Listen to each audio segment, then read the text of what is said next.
अल्लाह की कसम, 900 साल हमने इस सरजमी पे राज किया। अगर आगे भी हमारी और हमारे कौम की भलाई चाहते हो तो इस बार ज्यादा से ज्यादा उम्मीदवार चुन के आने चाहिए। कसम परवरदिगार की, एक दिन फिर से इस्लामी हिंद कर देंगे। नारे तकबीर, नारे तकबीर, नारे तकबीर। बांधवांनो, हा देश आपलाय का परकीयांचा हेच मला कळत नाही। अरे ही श्रीराम प्रभूंची भूमी आहे। इथे देवाला महत्व नाही, धर्मग्रंथांना महत्व नाही। अरे काय चाललंय काय या राज्यात? पुन्हा मोगलांच्या गुलामीत जायचंय का तुम्हाला? बांधवांनो, हीच वेळ आहे आपला देव धर्म संस्कृती वाचवायची। जास्तीत जास्त उमेदवार आपल्या धर्माचे निवडून आले पाहिजेत। त्या ईश्वराची शपथ घेऊन सांगतो, पुन्हा परत राम राज्य स्थापन करून दाखवीन। बोला जय श्रीराम, जय श्रीराम, जय श्रीराम, जय श्रीराम, जय श्रीराम, जय श्रीराम।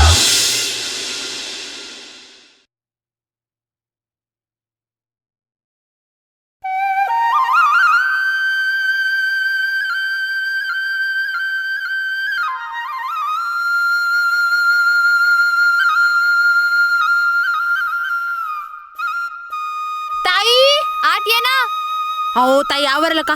चला बरं पटकन। अहो आमचे हे आले तर मग लयच पंचायत होईल बाई। लयच बडबड करायला लागलेत ना ते। प्यायला कमी का काय? आणि हे कार्यकर्ते घरी आणू द्यायला लागलेत का? तर म्हणे मतदार राजा आहे। अहो असला कसला राजा हा तर पिऊन रोडवर लोळ तू। एकदा का इलेक्शन संपलं की पुन्हा 5 वर्ष काळ कुत्र हुंगत नाही ह्या राजाला। मला तर ना बाई ती बडबड करायला लागली। चल आता। अहो ताई, ह्यांच्यामुळे बडबडी सुटली मला। मोहत डोकंच भदीर झाले बाई। कवा एकदाच इलेक्शन संपते काय की? चल।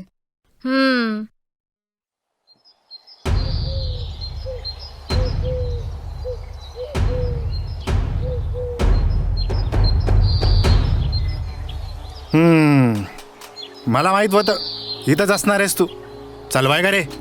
मला नाही यायचं, जा तुम्हीच। नाही यायचं? कशी नाही आहे ते पाहतो ना। चल घरी। हे बघ शीतल, गपचिप घरी चल, नाही तर सांगितलं नाही म्हणशील। नाहीतर काय करता सांगा ना। नाहीतर अरे नाही तर कुठं काय? अरे पण चल ना, त्या युवा नेत्याला मी शब्द दिलाय की तू मत त्याला दिल म्हणून। चल घरी। नाही, माझं मत मलाच द्यायचंय। आणि तुम्ही जर माझं ऐकलं नाही ना तर मी मतदान न करताच माहेराला निघून जात असते। मग बसा तुमच्या युवा नेत्याला मिठ्या मारत। शितले, नीट बोल, नाही तर थोबाड फोडी ना। फोडा बरं माझं थोबाड कसं फोडतात बघतेस। रंगा भाऊ, त्या युवा नेत्यासाठी कुठं तुमच्या घरात आग लावता? तिचा अधिकार तिला बजावू द्या। आता कसं अधिकाराचं बोलणं आलं? अहो वहिनी, आमचा युवा नेता गेला कैक दिवसापासून आम्हाला दारू आणि मटण खाऊ पिऊ घालतोय, आणि आता बी घालतोय बरं का। मला सांगा वहिनी, आता ही उपकार फेडायची हीच आहे का नाही? आणि त्यांना बदल्यात द्यायचे तरी काय? फक्त एक मत, त्याची काय किंमत आहे? चल शितले, मा युवा नेत्याला तू मत दे। काय रंगा भाऊ, एवढीच का तुमच्या मताची किंमत? दारू आणि मटण? रंगा भाऊ, मताची किंमत ही दारू मटण मीठ मिरची भाकरीसारखी नसून ते तुमच्या आमच्या मुक्तीचं साधन आहे। त्याला आपल्या आया बहिणींच्या इब्रतीचं प्रतीक बनवायला पाहिजे, आणि तुम्ही ते दारू मटणार विकायला निघालात। आपल्या कैक पिढ्या मानसिक गुलामीमध्ये जगल्या आणि जगत आहेत। हा गुलामीचा साखळदंड तोडायची हीच वेळ आहे। तुमचं एक मत योग्य उमेदवाराला म्हणजे तुमच्या उज्ज्वल भविष्याला मत आहे। विचार करा, आणि आम्हाला अडवू नका। चल शीतल।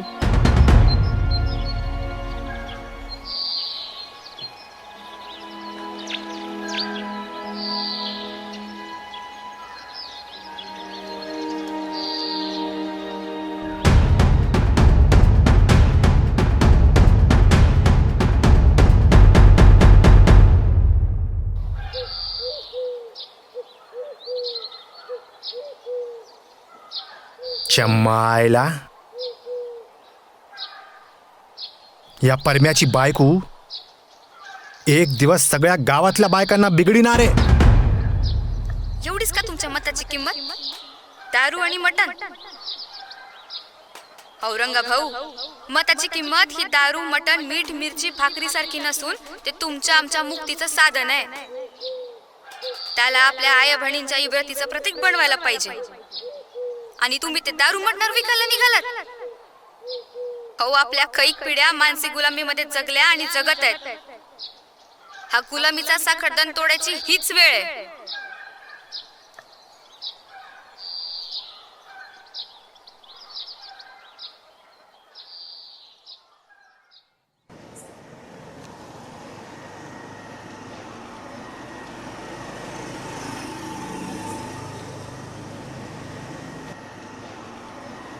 रंगा, ए रंगा, अरे उठ के रंगा.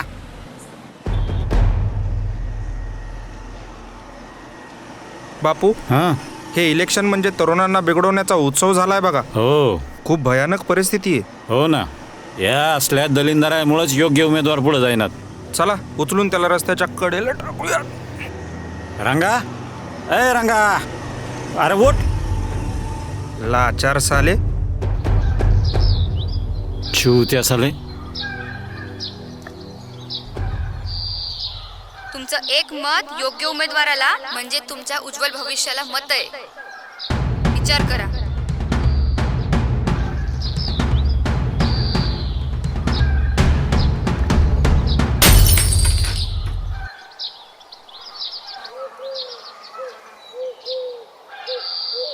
नाही का?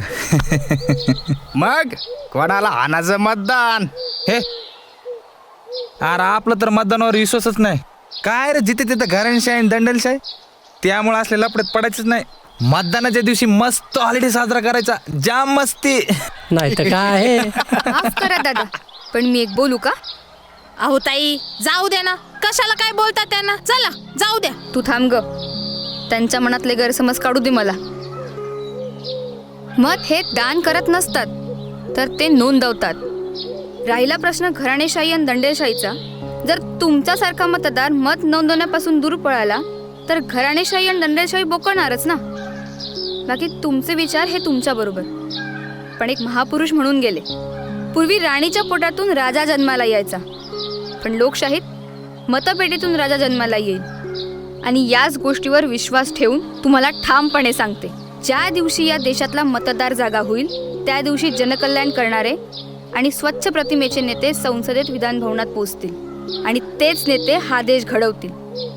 म्हणून म्हणते, मत नोंदवणे हा आपला अधिकार आहे, हक्क आहे आणि आपण तो बजावलाच पाहिजे. बाकी तुमची मर्जी. येऊ मी? चल शीतल. हां चला.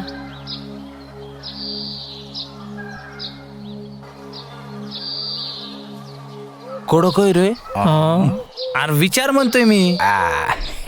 कुणाची बायको आहे? आपल्या पारम्याची ना. सरपंच करावं लागतं काय की? मग करणार का मतदान? मतदान नाही, मत नोंदवायचं. आता एवढं ऐकलं, मत नोंदवाच लागेल ना. आणि ते काय होतं रे मतदान म्हणलं तर? काय होतंय? चल सांगतो तुला. हा, काय म्हणत होता तू?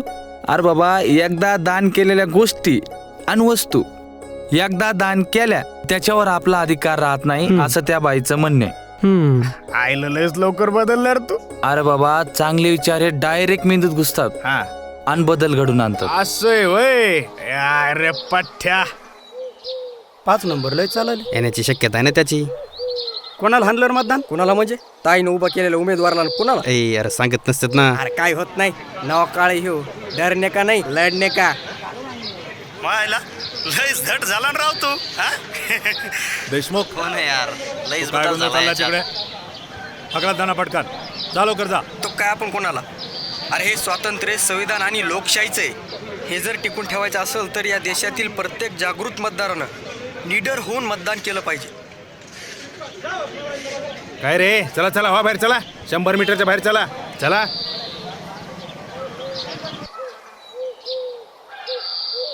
तिकडे जायचं होतं ना, खालच्या वेळची सगळी पोळी तर बरं मग ते झालं का फिक्स झालं? हां भाऊ, रंगा आलाय. रंगा इकडे ये. फुली मारली ना? नाही. फुली लक्षात आहे का सांगू? नाही नेते, आता इथून पुढं माझं मत फक्त योग्य उमेदवाराला. येतो मी. ढोसकम पडलं काय की याला बघावंच लागन.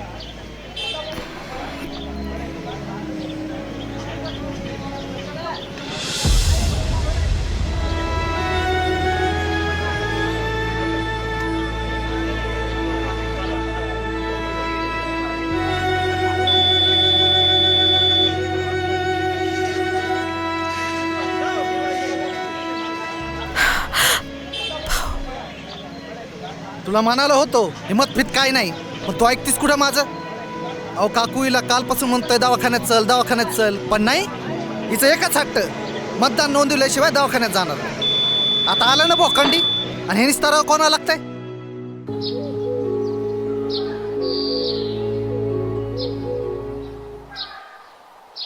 ताई कधी येतात काय माहिती, लयच उशीर केला असता यांनी. ताई हा आल्या. ना. ताई आल्या. आले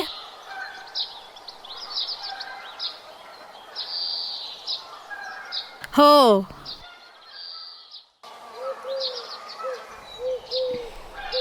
आल्या का सगळ्या? हो. ताई पैसे. ताई त्या अधिकाऱ्यानं सह्या नाही केल्या फाईलवर. का? 10% पैसे मागतोय तो. पण आपण का द्यायचे त्याला पैसे? पैशाशिवाय कुठं काम होत असतात का ताई? हा, सगळी व्यवस्थाच सडलेली आहे.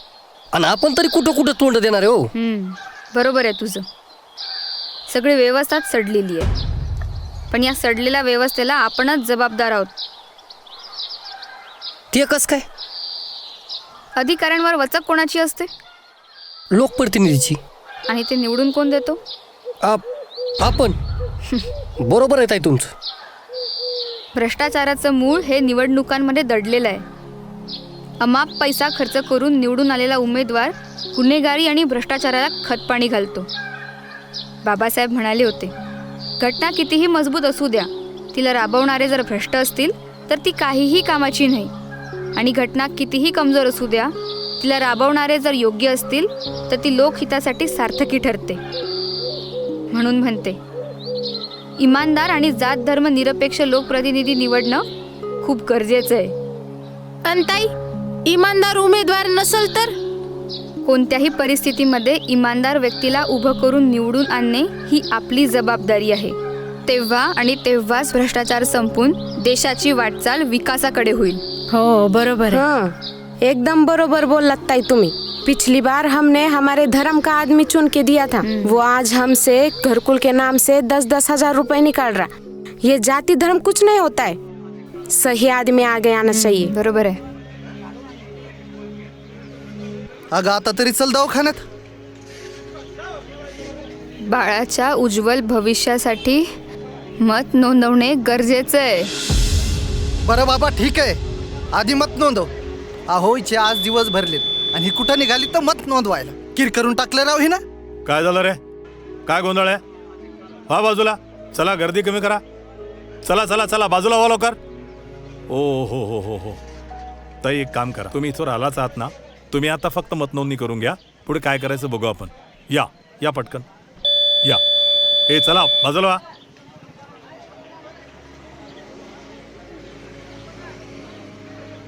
हो खेडकर, ते घ्या पटकन मतनोंदणी करून. जायचं लवकर. सौरभ, त्या गाडीवाल्याला फोन लाव बरं. त्याचाच फोन आला होता, गाडी पंक्चर झाली त्याची. आयला आता गावात एक पण गाडी नाहीये. घाबरू नकोस. तुझं मतनोंदणी झालंय का? नाही. तू नोंदणी करून घे, मी माझी गाडी देतो. धन्यवाद जा लवकर. साहेब. Deshmukh, yes sir. गाडी काढा पटकन, जा लवकर.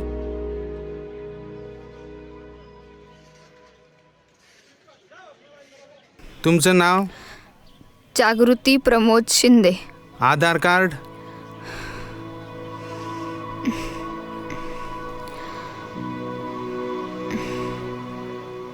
चला पुढं.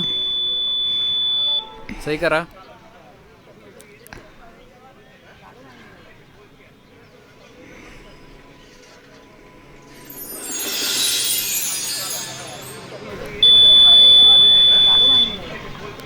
ताई तुमचं अभिनंदन.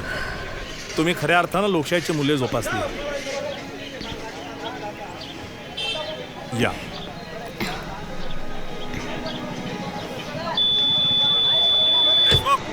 Yes sir. सायरन लावून घे. हो सर. आणि डायरेक्ट सिव्हिलला ने. Yes sir. आणि काय अडचण आली तर फोन कर मला. हो सर. चालव का.